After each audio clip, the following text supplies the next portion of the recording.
Hello viewers, আসসালামু আলাইকুম। আজকে আমি দেখাবো চালতার টক ঝাল মিষ্টি আচার রেসিপি, যেটা সহজে বানানো যায়।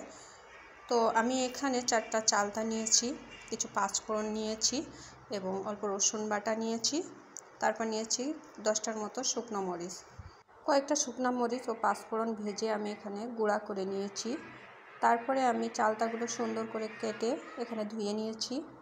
চালতাগুলো সিদ্ধ করার জন্য আমি একটু লবণ হলুদ দিয়ে 4-5 মিনিট ধরে সিদ্ধ করে নিলাম। এখানে 80% সিদ্ধ করে আমি চালতার পানিগুলো ঝরিয়ে নিয়েছি।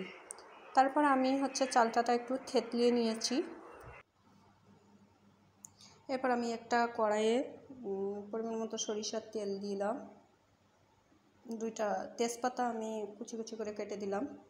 এখানে আমি 4-5টার মতো শুকনা মরিচ কুচি কুচি করে কেটে দিলাম।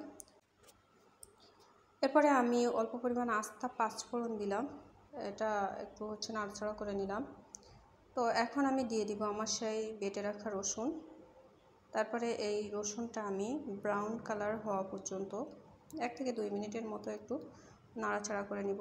যেহেতু সরিষার তেল অনেক ফেনা ওঠে, তাই আমি এভাবে বারবার দেখতেছিলাম যে ব্রাউন হয়েছে কিনা। তারপর আমি এখানে আমার সেই থেতলিয়ে রাখা চালতাটা দিয়ে দিলাম। চালতাগুলো এখানে আমি একটু লবণ দিলাম। আমি কিন্তু আগেই সিদ্ধ করার সময় লবণ হলুদ দিয়েছি, তো এখানে আমি অল্প পরিমাণে লবণ দিলাম। তারপর এটা আমি নাড়াচাড়া করে আরেকটু মিশিয়ে নিব ভালো করে। তারপর এখানে আমি দিয়ে দিলাম পরিমাণ মতো চিনি। আপনারা যেমন মিষ্টি খাইতে চান সেরকম পরিমাণ মতো দিবেন। আমি এখানে চিনির পরিমাণটা একটু বেশি ব্যবহার করছি।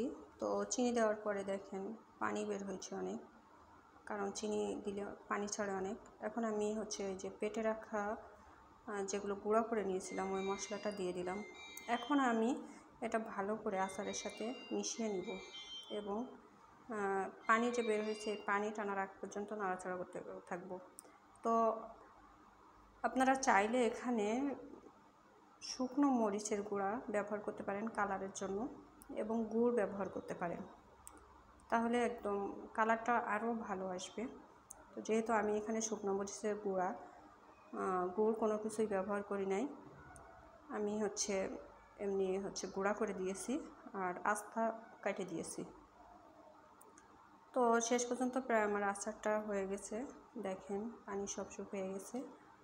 তো এভাবে আপনারা সহজে টক ঝাল মিষ্টি চালতার আচার বানিয়ে নিতে পারেন।